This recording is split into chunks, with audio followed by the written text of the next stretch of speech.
One question that I asked myself was, what are the elements that add to the scare factor, either in horror media or real life?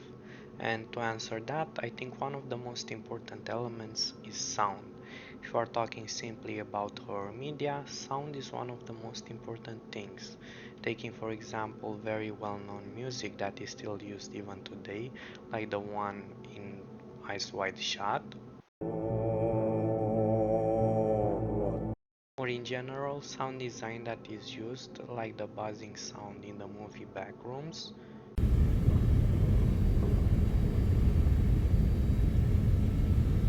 or the lack of it in some movies where it adds to the horror element of it. If we are talking about real life, sound plays a very important role as well if we are talking about scare factor. Examples of this could be if you live in a big city as myself, real late at night hearing screams or weird loud sounds can be off-putting. Another example would be forest, especially during night, hearing a mountain lion scream who sounds very close to a human female-like scream can definitely play with your mind.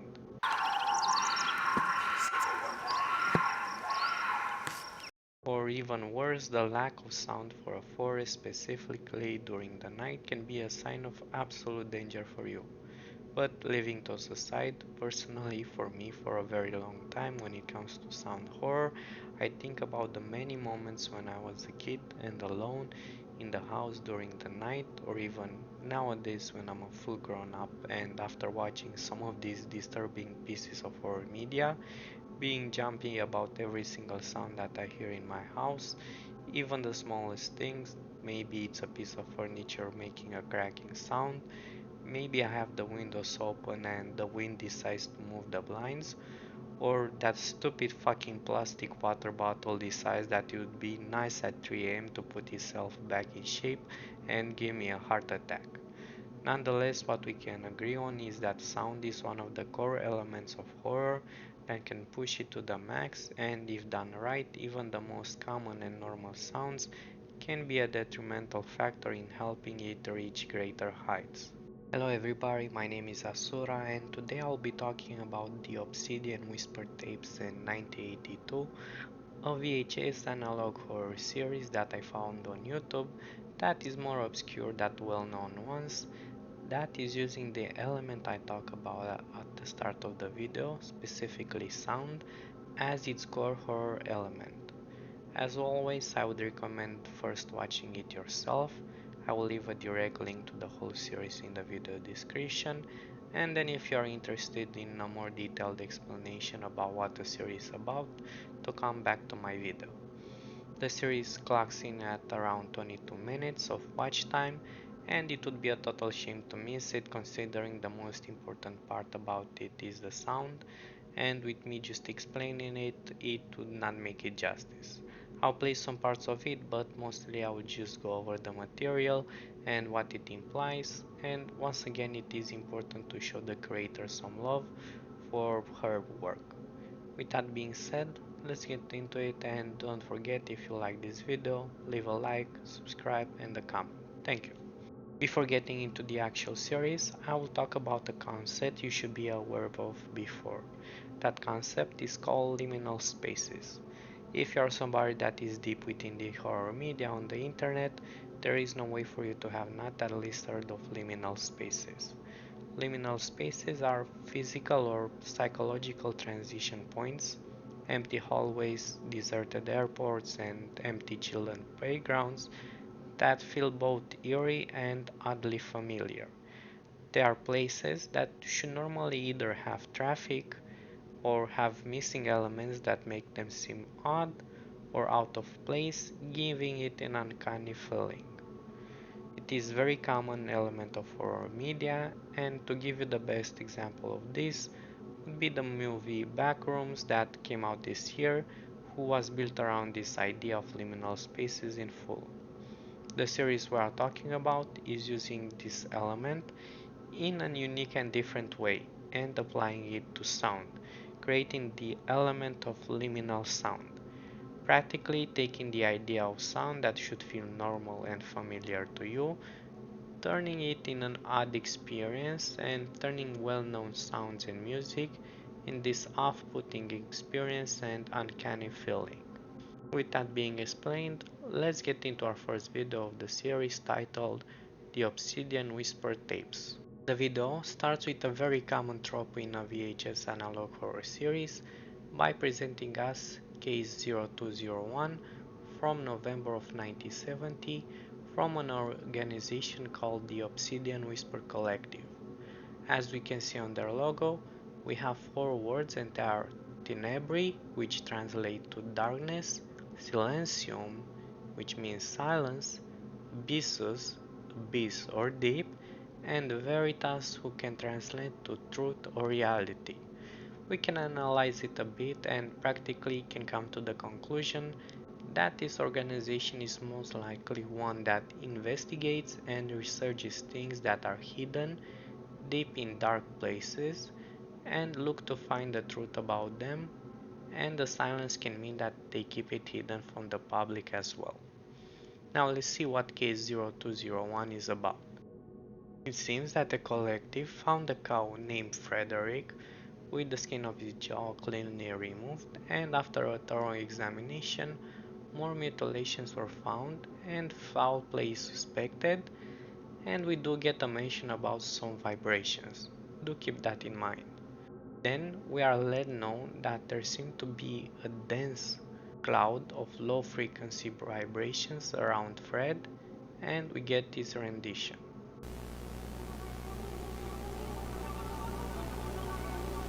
Then we have another case, case 3 in the same year and same month.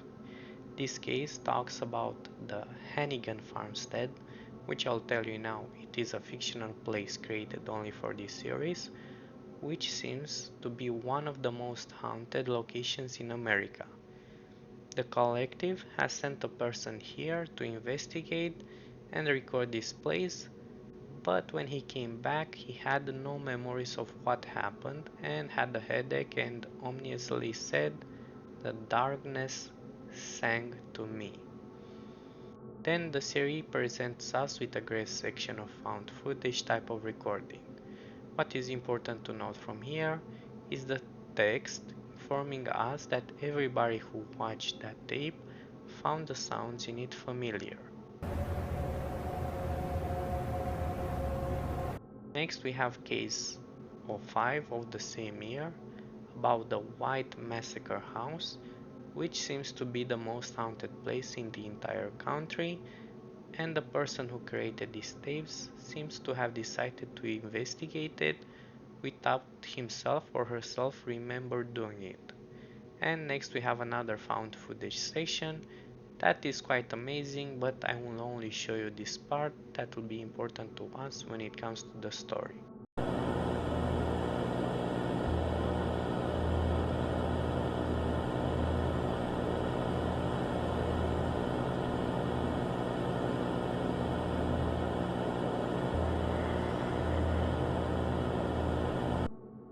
Next we have another case, 202, that is about another cow that seems to have fled and then found mutilated, and we are shown a security camera footage recording of the cow running.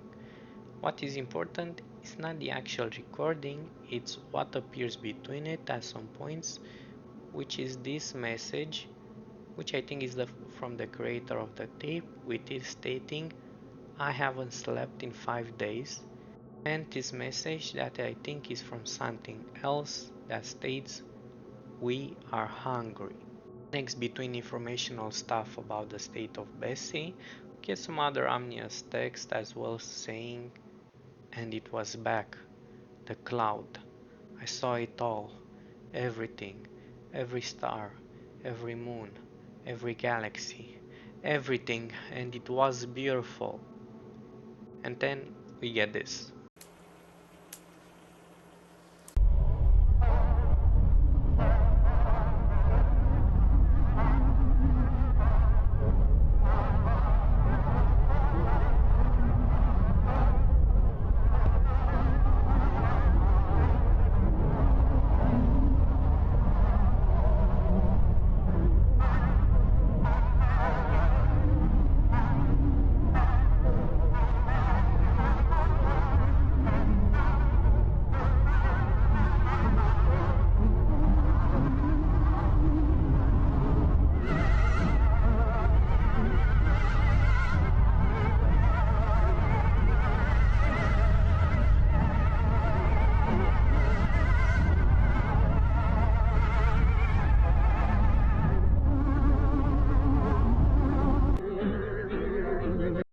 Now I'll be discussing about what this all could mean when I make my final theory at the end, since it would make more sense then. Next in the video we have another case, case 0617, titled Liminal Frequency Phenomena. Here it talks about the fact that there are a large number of unseen creatures in our universe, and one such thing is the cloud that was mentioned before, who seems to be sentient and can only be seen through very slight visual distortions, and we are shown an example.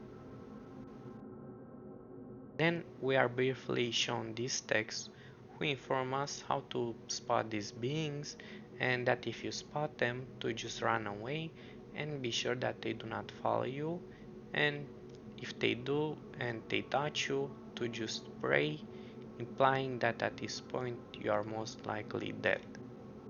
After that we get another image informing us what this creature can do. They can move faster than light, exist in multiple locations simultaneously, alter perception, cause physical ailments such as headaches, nausea, amnesia, internal bleeding, heart failure, etc., cause mental distress such as dread, visions, depression, anxiety, delirium, psychosis, etc., and cause spiritual fragmentation, or a persistent general feeling that reality isn't real, identity is an illusion, or something isn't right. Reading this, I find amusing the prior information where you are told that if you spot them, to just run, considering that they can move faster than light. What is the point of trying to run, bro? They will just catch you. If they see you, you are gone. But leaving that aside, the other powers that these beings have are an actual terrifying concept and makes sense why they are called liminal frequency phenomena, especially considering the last one where they can give you this feeling of something not being right. It seems that through sound and frequency, these beings can elicit this feeling of illusion and uncanniness, and most likely take control over you. Next we have another common trope in VHS Analog Horror Series, and that is a training tape on liminal frequency phenomena. First we have the following list that shows signs of influence of LFP.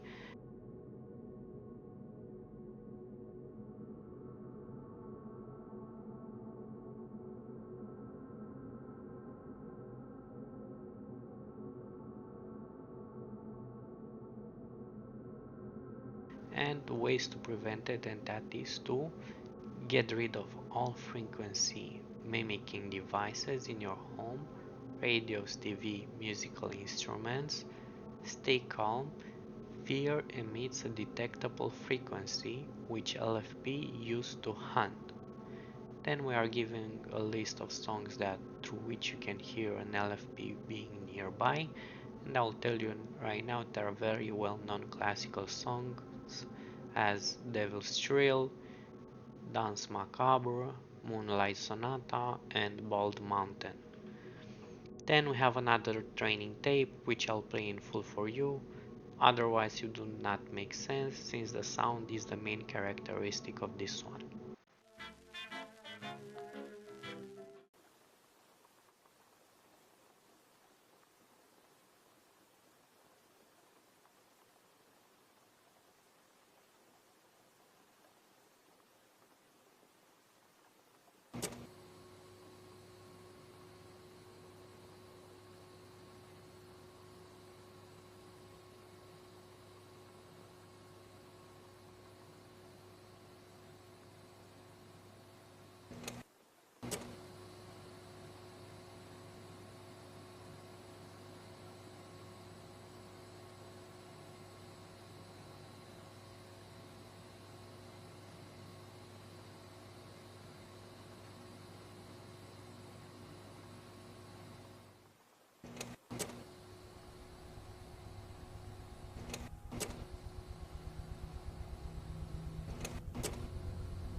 And that is the end of our first part, the Obsidian Whisper Tapes sections. Before we moving on to the next videos, the 1982 section of this series, let's analyze it a bit. It seems that in this universe, starting in 1970s, some kind of beings called LFP or Liminal Frequency Phenomena have come to our world, first attacking the animals, then the humans. These beings use frequency emanated by radio, TVs and other devices, alongside well-known music, to attack us and alter our perception, memory and in general our state of mind by distorting our sense of reality. These beings can be noticed only by slight visual distortions in reality that are barely seen to the naked eye, and once we notice one, we are informed to run, but considering that they can move faster than light, once we noticed one, we are done for. Moving on, we go to the 1982 part of the series, and no, this is not a new series, it's still part of the same thing, it's just events that take place in 1982 after the discoveries of the Obsidian Whisper Collective. Our first video is called The Last American. This video starts with a voice recording of somebody calling himself KDK12, trying to make contact to any other human being, and something responds.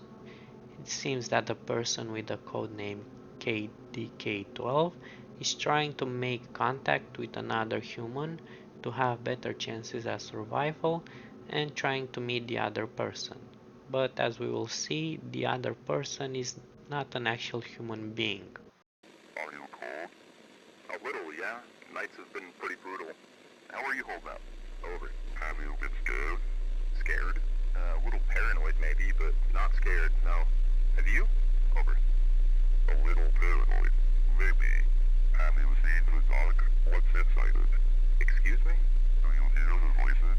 In the dark? Are you okay? Is there someone there with you? Are you in danger? A little. Are you okay? If you're in danger, you should move. Aren't you scared? What if the darkness comes close? Right inside you? Your thoughts? Inside me? What do you mean? Then listen to how you think. Then it thinks like you. Then you think like it.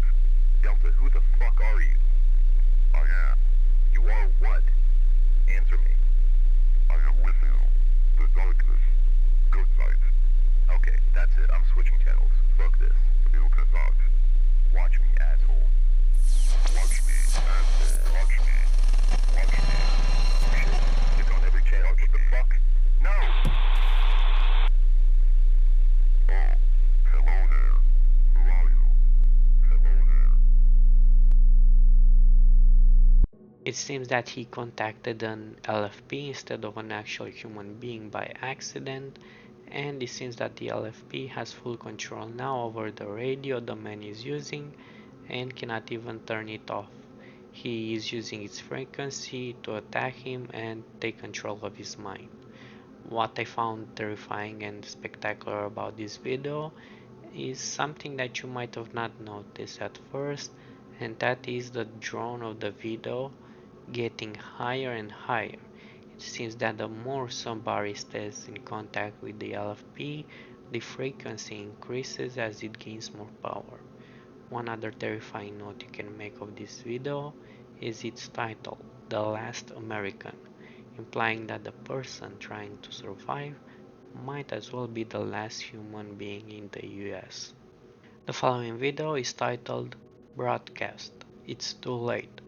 We have a recording from SRG channel 7 with the volume going up and the flashing text telling us, please stop watching, they can hear you.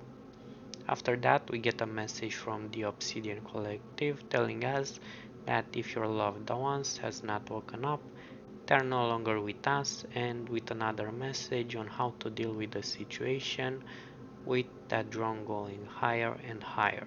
Obsidian Whisper Collective. We're terribly sorry for the events of the past few days. If your loved one has not woken up, they are no longer with us. Condolences. Now listen carefully. You must take a heavy object and break your television screen. Expect a loud pop.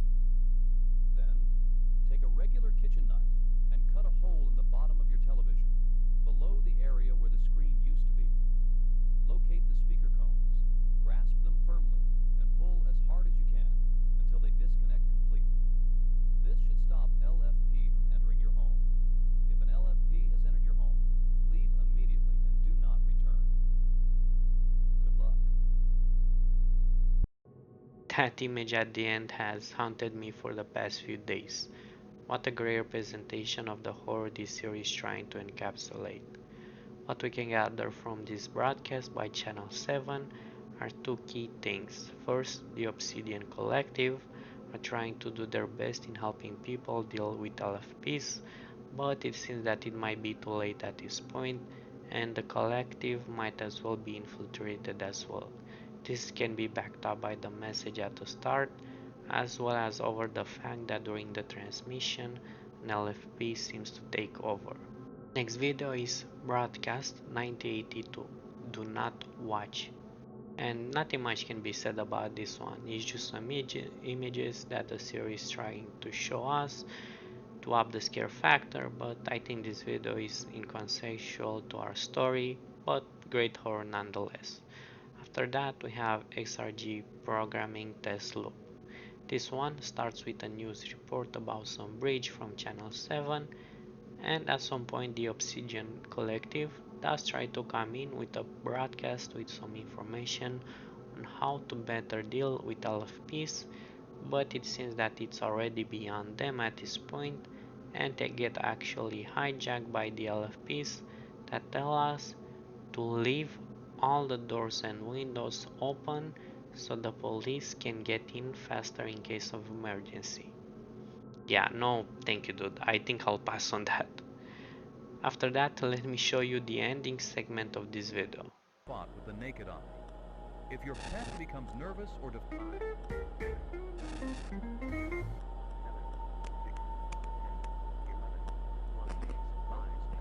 this message is brought to you by the Obsidian Whisper Collective. We are sorry. We feed off death. We feed off fear. Go to sleep. Go to sleep. Go to sleep. What we can gather from this video is that, as we noticed, in the year 1982, things have escalated way beyond control.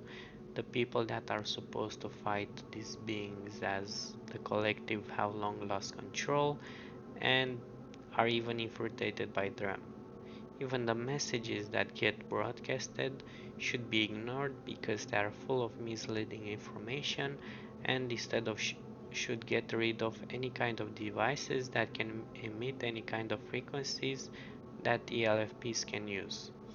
One other detail that can be connected with our first video is that animals seem to be way more perceptive of the LFPs, now making total sense why animals were the first targets of these beings.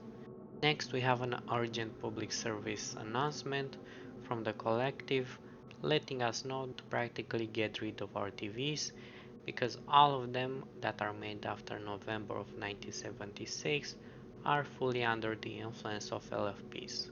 Through the device, we are informed the LFP can enter our houses and won't allow us to turn off the TV even after being unplugged, but we are given the following solution. one solution is to put a mirror in front of your television, facing inwards. This has not been confirmed to work as intended. We would like to speak with you.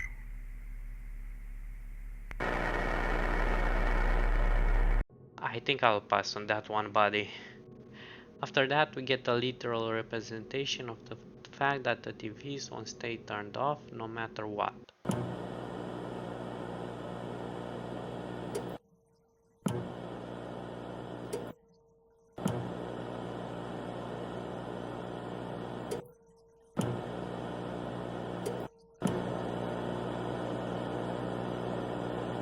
Do take note of the day shown by it, which will be somewhat important to us, dated January 23rd, 1982. And then we have our final video, emergency broadcast. The LFPs once again try to take over everything that is broadcasted and are given conflictual information. They tell us to sleep so we can be rested and to leave our windows and doors open once again. But through those words, the actual real information slips by, telling us that staying awake is the only right way and that the tone these beings are using cannot harm us while awake.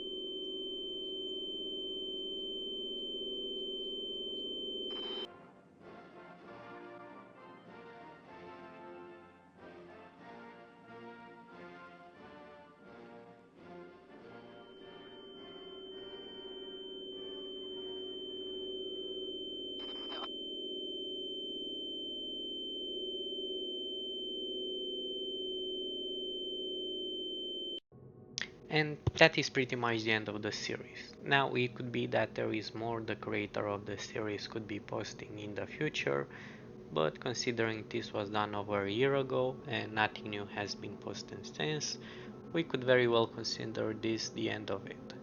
Now with all the information gathered, let's put everything head to head and see what the story is about.